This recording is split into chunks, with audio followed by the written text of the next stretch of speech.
Okay, here we have some alkenes and alkynes, which we name in much the same way as alkanes, but we have to look for the multiple bond first when numbering our hydrocarbon chain.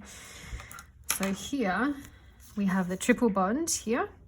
So we're actually going to start at this end, going across to identify the longest continuous chain. So we'll look here. And don't worry about the angles. And you could actually go either way. You could go to this carbon or this carbon. It's going to be the same. So why don't we go down just for fun? All right, so we've got our triple bond. So we will number 1, 2, 3, 5, 6, 7, 8. So we know we're going to have oct in there in our name. And we've got a triple bond, so it's an alkyne. Now we need to put the position of it. So we go, it's between carbons 2 and 3. So we say 2, go for the lower number.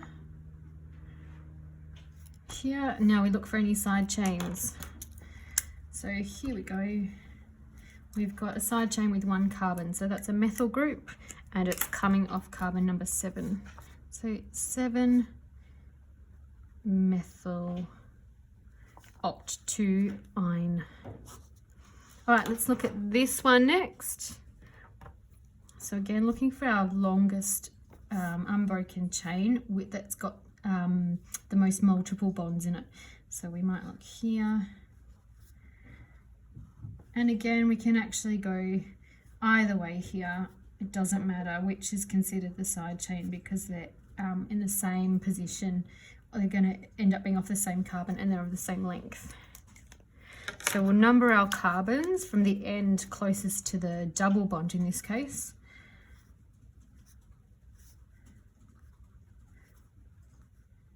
Okay, so 7, so this is going to be hept.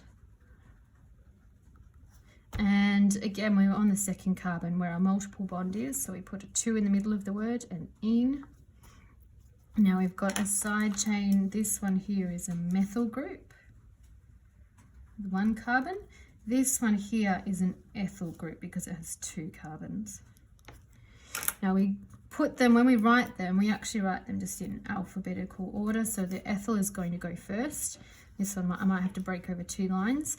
So the ethyl group is off the 5th carbon. So 5 hyphen ethyl hyphen, and then our methyl group's off the 2nd carbon. 2 methyl, and then run that together so it's all one word. So 5 ethyl, 2 methyl, hep, 2 ene. Next one, let's have a look. Here we go, we've got a multiple bond, so let's include that. Now we'll go up here, and either one of these, it doesn't matter. Let's go here. So we started left to right with this one to go closest in to our triple bond. 1, 2, 3, 4, 5, 6, 7. Another hept. So we're going to have hept and 2. Oh, I picked ones, lots of multiple bonds on the 2nd carbon. Hept 2 ine for a triple bond. Notice too the angle here that they're actually drawn in a straight line because that's a linear with 2 electron domains around that carbon.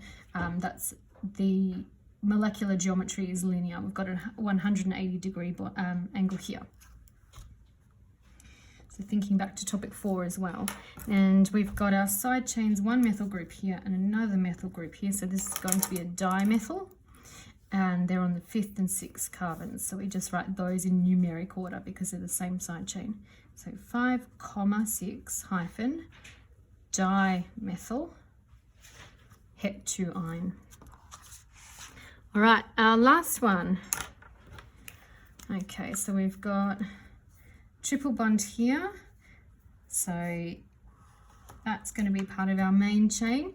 Now it looks a bit deceptive because it goes around the corner the way I've drawn it here just as a bit of a trick, but actually we can just go around and continue it. So as long as there is a carbon-carbon bond, that's all part of the one backbone here. So don't get caught out by going around corners. Now in numbering, we still go the end closest to the multiple bond. So 1, 2, 3, 4, 5, 6, 7, 8, 9, 10. And we have one methyl group here. So methyl group on the 6, 6, methyl, and then it's 10, so dec, and then the triple bond is here starting at the 3rd carbon, and because it's a triple bond, it's yne.